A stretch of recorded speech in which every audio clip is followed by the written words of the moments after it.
हरे कृष्णा कृष्णा कृष्णा हरे हरे, हरे राम राम राम हरे हरे। ओम नमो भगवते वासुदेवाय। हरे कृष्ण। आज उत्पन्ना एकादशी का व्रत है। उत्पन्ना एकादशी मार्गशीर्ष मास की एकादशी तिथि का शास्त्रों में बहुत ही महत्व है। इस एकादशी को उत्पन्ना एकादशी के नाम से जाना जाता है। आइए सुनते हैं उत्पन्ना एकादशी व्रत की संपूर्ण कथा को पूर्ण श्रद्धा से सुनिएगा। कथा को सुनने का इतना ही फल होता है जितना कि व्रत करने का भी होता है। तो आइए आरंभ करते हैं। जय श्री गणेश। श्री सूत जी ने कहा कि हे ऋषियों, इस व्रत का वृतांत और उत्पत्ति प्राचीन काल में भगवान कृष्ण ने अपने परम भक्त युधिष्ठिर से कही थी, वही मैं तुमसे कहता हूँ। एक समय युधिष्ठिर ने भगवान से पूछा था कि एकादशी व्रत किस विधि से किया जाता है और उसका क्या फल प्राप्त होता है। उपवास के दिन जो भी क्रिया की जाती है आप कृपा करके मुझसे कहिए। यह वचन सुनकर श्री कृष्ण कहने लगे, हे युधिष्ठिर, मैं तुमसे एकादशी के व्रत का महात्म्य कहता हूँ, सुनो। सर्वप्रथम हेमंत ऋतु में मार्गशीर्ष कृष्ण एकादशी से इस व्रत को प्रारंभ किया जाता है। दशमी को सायंकाल भोजन के बाद अच्छी प्रकार से दातुन करें ताकि अन्न का अंश मुंह में रह न जाए। रात्रि को भोजन कदापि न करें, ना ही अधिक बोलें। एकादशी के दिन प्रातः 4 बजे उठकर सबसे पहले व्रत का संकल्प कर लें। इसके पश्चात शौच आदि से निवृत्त होकर शुद्ध जल से स्नान करें। व्रत करने वाला चोर, पाखंडी, पर स्त्रीगामी, निंदक, मिथ्याभाषी तथा किसी भी प्रकार के पापी व्यक्ति से बात न करें। स्नान के पश्चात धूप, दीप, नैवेद्य आदि 16 चीजों से भगवान का पूजन करें और रात को दीपदान करें। रात्रि में सोना या प्रसंग नहीं करना चाहिए। सारी रात भजन कीर्तन आदि करना चाहिए। जो कुछ पहले जाने अनजाने में पाप हो गए हों उनकी क्षमा मांगनी चाहिए। धर्मात्मा पुरुषों को कृष्ण और शुक्ल दोनों पक्षों की एकादशियों को समान समझना चाहिए। जो मनुष्य इन सभी विधि के अनुसार एकादशी का व्रत करते हैं उन्हें शंख उद्धार तीर्थ में स्नान करके भगवान के दर्शन करने से जो फल प्राप्त होता है वह एकादशी व्रत के 16वें भाग के भी समान नहीं है। व्यतिपात के दिन दान देने का लाख गुना फल होता है। संक्रांति से 4 लाख गुना तथा सूर्य चंद्र ग्रहण में स्नान दान से जो पुण्य प्राप्त होता है वही पुण्य एकादशी के दिन व्रत करने से मिलता है। अश्वमेध यज्ञ करने से 100 गुना तथा 1 लाख तपस्वियों को 60 वर्ष तक भोजन कराने से 10 गुना, 10 ब्राह्मणों अथवा 100 ब्रह्मचारियों को भोजन कराने से 1000 गुना पुण्य भूमिदान करने से होता है। उससे 1000 गुना पुण्य कन्यादान से प्राप्त होता है। इससे भी 10 गुना पुण्य विद्यादान करने से होता है। विद्यादान से 10 गुना पुण्य भूखे को भोजन कराने से होता है। अन्नदान के समान इस संसार में कोई ऐसा कार्य नहीं जिससे देवता और पितर दोनों तृप्त होते हों, परंतु एकादशी के व्रत का पुण्य सबसे अधिक होता है। 1000 यज्ञों से भी अधिक इसका फल होता है। इस व्रत का प्रभाव देवताओं को भी दुर्लभ है। रात्रि को भोजन करने वाले को उपवास का आधा फल मिलता है और दिन में एक बार भोजन करने वाले को भी आधा ही फल प्राप्त होता है। जबकि निर्जल व्रत रखने वाले का महात्म्य तो देवता भी वर्णन नहीं कर सकते। युधिष्ठिर कहने लगे कि हे भगवान, आपने हजारों यज्ञ और लाख गौदान को भी एकादशी व्रत के बराबर नहीं बताया, सो यह तिथि सब तिथियों से उत्तम कैसे हुई, बताइए। भगवान कहने लगे, हे युधिष्ठिर, सतयुग में मूर नाम का दैत्य उत्पन्न हुआ। वह बड़ा बलवान और भयानक था। उस प्रचंड दैत्य ने इंद्र, आदित्य, वसु, वायु, अग्नि आदि सभी देवताओं को पराजित करके भगा दिया। तब इंद्र सहित सभी देवताओं ने भयभीत होकर भगवान शिव से सारा वृतांत कहा और बोले, हे कैलाशपति, मूर दैत्य से भयभीत होकर सब देवता मृत्यु लोक में फिर रहे हैं। तब भगवान शिव ने कहा, हे देवताओं, तीनों लोकों के स्वामी, भक्तों के दुखों का नाश करने वाले भगवान विष्णु की शरण में जाओ। वे ही तुम्हारे दुखों को दूर कर सकते हैं। शिव जी के ऐसे वचन सुनकर सभी देवता क्षीर सागर में पहुँचे। वहाँ भगवान को शयन करते देख हाथ जोड़कर उनकी स्तुति करने लगे कि हे देवताओं द्वारा स्तुति करने योग्य प्रभु, आपको बारंबार नमस्कार है। देवताओं की रक्षा करने वाले मधुसूदन, आपको नमस्कार है। आप हमारी रक्षा करें। दैत्यों से भयभीत होकर हम सब आपकी शरण में आए हैं। आप इस संसार के कर्ता, माता पिता, उत्पत्ति और पालन करता और संहार करने वाले हैं। सबको शांति प्रदान करने वाले हैं। आकाश और पाताल भी आप ही हैं। सबके पितामह ब्रह्मा, सूर्य, चंद्र, अग्नि, सामग्री, होम, आहुति, मंत्र, तंत्र, जप, यजमान, यज्ञ, कर्म, कर्ता, भोक्ता भी आप ही हैं। आप सर्वव्यापक हैं। आपके सिवा तीनों लोकों में चर तथा अचर कुछ भी नहीं है। हे भगवान, दैत्यों ने हमको जीतकर स्वर्ग से भ्रष्ट कर दिया है और हम सब देवता इधर उधर भागे भागे फिर रहे हैं। आप उन दैत्यों से हम सबकी रक्षा करें। इंद्र के ऐसे वचन सुनकर भगवान विष्णु कहने लगे कि हे इंद्र, ऐसा मायावी दैत्य कौन है जिसने सब देवताओं को जीत लिया है? उसका नाम क्या है? उसमें कितना बल है और किसके आश्रय में है तथा उसका स्थान कहाँ है? यह सब मुझसे कहो। भगवान के ऐसे वचन सुनकर इंद्र बोले, भगवान, प्राचीन समय में एक नाड़ी जंग नामक राक्षस था। उसके पराक्रमी और लोक विख्यात मूल नाम का एक पुत्र हुआ। उसकी चंद्रावती नाम की नगरी है। उसी ने सब देवताओं को स्वर्ग से निकालकर वहां अपना अधिकार जमा लिया है। उसने इंद्र, अग्नि, वरुण, यम, वायु, ईश, चंद्रमा, नैऋत्य आदि सबके स्थान पर अधिकार कर लिया है। सूर्य बनकर स्वयं ही प्रकाश करता है, स्वयं ही मेघ बन बैठा है और सबसे अजय है। हे असुर निकंदन, उस दुष्ट को मारकर देवताओं को अजय बनाइए। यह वचन सुनकर भगवान ने कहा, हे देवताओं, मैं शीघ्र ही उसका संहार करूंगा। तुम चंद्रावती नगरी जाओ। इस प्रकार कहकर भगवान सहित सभी देवताओं ने चंद्रावती नगरी की ओर प्रस्थान किया। उस समय दैत्य मूर सेना सहित युद्ध भूमि में गरज रहा था। उसकी भयानक गर्जना सुनकर सभी देवता भय के मारे चारों दिशाओं में भागने लगे। जब स्वयं भगवान रणभूमि में आए तो दैत्य उन पर भी अस्त्र शस्त्र आयुध लेकर दौड़े। भगवान ने उन्हें सर्प के समान अपने बाणों से बींध डाला। बहुत से दैत्य मारे गए, केवल मूर बचा रहा। वह अविचल भाव से भगवान के साथ युद्ध करता रहा। भगवान जो भी तीक्ष्ण बाण चलाते वह उसके लिए पुष्प सिद्ध होता। उसका शरीर छिन्न भिन्न हो गया, किंतु वह लगातार युद्ध करता रहा। दोनों के बीच मल्लयुद्ध भी हुआ। उनका युद्ध चलता रहा, किंतु मूर नहीं हारा। थक कर भगवान बद्री का आश्रम चले गए। वहाँ हेमवती नामक सुंदर गुफा थी। उसमें विश्राम करने के लिए भगवान उसके अंदर प्रवेश कर गए। यह गुफा 12 योजन लंबी थी और उसका एक ही द्वार था। विष्णु भगवान वहाँ योग निद्रा की गोद में सो गए।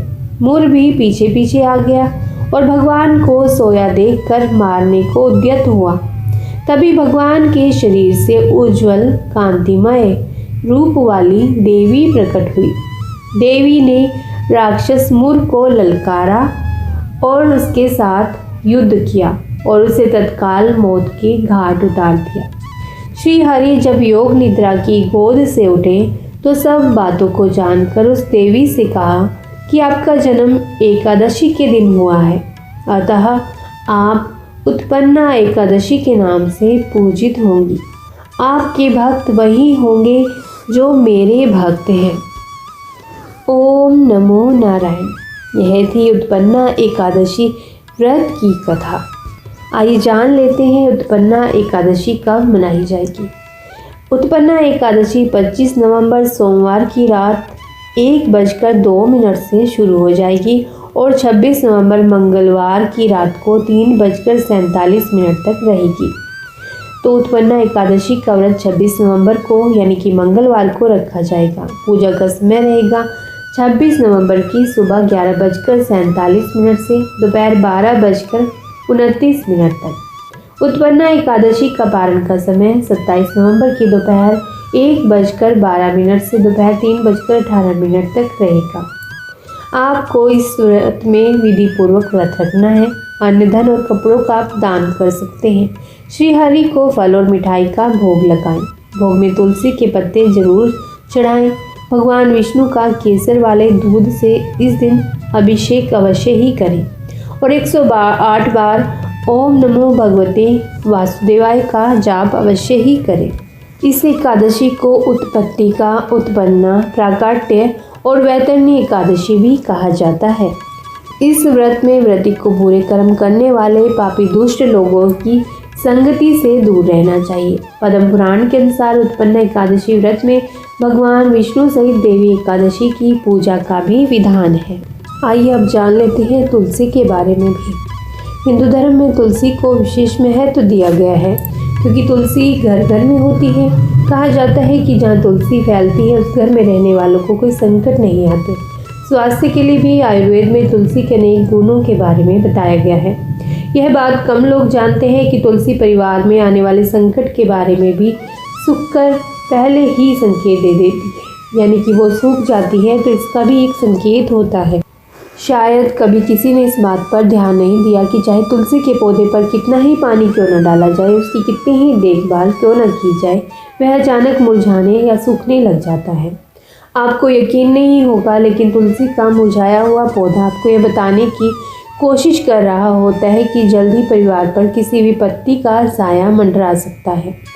कहने का अर्थ यह है कि अगर परिवार के किसी भी सदस्य पर कोई मुश्किल आने वाली है तो उसकी सबसे पहली नज़र घर में मौजूद तुलसी के पौधे पर पड़ती है। शास्त्रों में यह बात पहली प्रकार से उल्लेखित है कि अगर घर पर कोई संकट आने वाला है तो सबसे पहले उस घर से लक्ष्मी यानी कि तुलसी चली जाती है और वहाँ दरिद्रता का वास होने लगता है। जहाँ दरिद्रता, अशांति और कलह का वातावरण होता है वहाँ कभी भी लक्ष्मी का वास नहीं होता। ज्योतिष के अनुसार ऐसा बुध ग्रह की वजह से भी होता है क्योंकि बुध का रंग हरा होता है और वह पेड़ पौधों का भी कारक माना जाता है। अगर कोई ग्रह अशुभ फल देने वाला है तो उसका असर बुध ग्रह से संबंधित वस्तुओं पर भी होगा और अगर कोई अच्छा फल मिलने वाला है तो उसका असर भी बुध ग्रह से जुड़ी चीज़ों पर दिखाई देगा। अच्छे प्रभाव में पेड़ पौधे बढ़ने लगते हैं और बुरे प्रभाव में मुरझाकर अपनी दुर्दशा दिखा देते हैं। शास्त्र अनुसार तुलसी के विभिन्न प्रकार के पौधों का जिक्र मिलता है जिनमें श्री कृष्ण तुलसी, लक्ष्मी तुलसी, रामा तुलसी, भू तुलसी, नील तुलसी, श्वेत तुलसी, रक्त तुलसी, वन तुलसी, ज्ञान तुलसी मुख्य रूप से है। इन सभी के गुण अलग अलग और विशिष्ट हैं। तुलसी मानव शरीर में कान, वायु, कफ, ज्वर, खांसी और दिल की बीमारियों के लिए बहुत उपयोगी है। वास्तु शास्त्र में भी तुलसी को महत्वपूर्ण स्थान इसीलिए दिया गया है। वास्तु के अनुसार तुलसी को किसी भी प्रकार के दोष से मुक्त रखने के लिए उसे दक्षिण पूर्व से लेकर उत्तर पश्चिम के किसी भी स्थान तक लगा सकते हैं। अगर तुलसी के गमले को रसोई के पास रखा जाए तो किसी भी प्रकार की कलह से मुक्ति पाई जा सकती है। जिद्दी पुत्र का हट दूर करने के लिए पूर्व दिशा में लगी खिड़की के सामने इसको रखें। और यदि आप चाहते हैं कि आपकी संतान में सुधार हो, नियंत्रण या मर्यादा से बाहर निकल चुकी संतान को पूर्व दिशा से रखी गई तुलसी के 3 पत्तों को किसी न किसी रूप में खिलाने पर वह आपकी आज्ञा का पालन करने लगता है। कारोबार की चिंता सताने लगी है और घर में आय के साधन कम होते जा रहे हैं तो दक्षिण पश्चिम दिशा में रखी तुलसी पर हर शुक्रवार कच्चा दूध और मिठाई का भोग लगाने के बाद उसे किसी सुहागिन स्त्री को दे दे। इससे व्यवसाय में सफलता मिलती है। अगर आप नौकरी पेशा हैं और ऑफिस में आपको कोई परेशान कर रहा है तो ऑफिस की खाली ज़मीन पर या किसी गमले में सोमवार के दिन तुलसी के 16 बीज किसी सफ़ेद कपड़े में बांधकर ऑफिस जाते ही दबा दीजिए। इससे ऑफिस में आपका सम्मान बढ़ेगा। घर की महिलाएं रोजाना पंचामृत बनाकर शालिग्राम का अभिषेक करती हैं तो घर में कभी भी वास्तु दोष की हालत नहीं आएगी। ज्योतिष के अलावा शारीरिक तौर पर भी तुलसी के बहुत बड़े लाभ देखे गए हैं। सुबह के समय खाली पेट ग्रहण करने से डायबिटीज, रक्त की परेशानी, वात पित्त आदि जैसे रोगों से मुक्ति पाई जा सकती है। प्रतिदिन अगर तुलसी के सामने कुछ समय के लिए बैठा जाए तो अस्थमा आदि जैसे कि श्वास रोग होते हैं उनसे भी छुटकारा मिल जाता है। शास्त्रों में तुलसी को एक वैद्य का दर्जा भी दिया गया है, जिसका घर में रहना बहुत ही लाभकारी है। मनुष्य को अपने जीवन के प्रत्येक चरण में तुलसी की आवश्यकता पड़ती है। साथ ही आधुनिक रसायन शास्त्र में भी यह बात स्वीकारते हैं कि तुलसी का सेवन, इसका स्पर्श दीर्घायु और स्वास्थ्य के लिए बहुत लाभकारी सिद्ध होता है। बस आपको कुछ बातों का ध्यान रखना है। पुरानी परंपरा है कि घर में तुलसी का होना बहुत जरूरी है। शास्त्रों में भी तुलसी को पूजनीय, पवित्र और देवी का स्वरूप बताया है। यदि आपके घर में भी तुलसी हो तो जो मैं आपको 10 बातें बता रही हूँ वो आप ध्यान से सुनिएगा। यदि ये बातें ध्यान रखी जाती हैं तो सभी देवी देवताओं की विशेष कृपा हम सबके घर पर बनी रहती है। पैसों की कमी नहीं आती और परिवार के सदस्यों का स्वास्थ्य भी ठीक रहता है।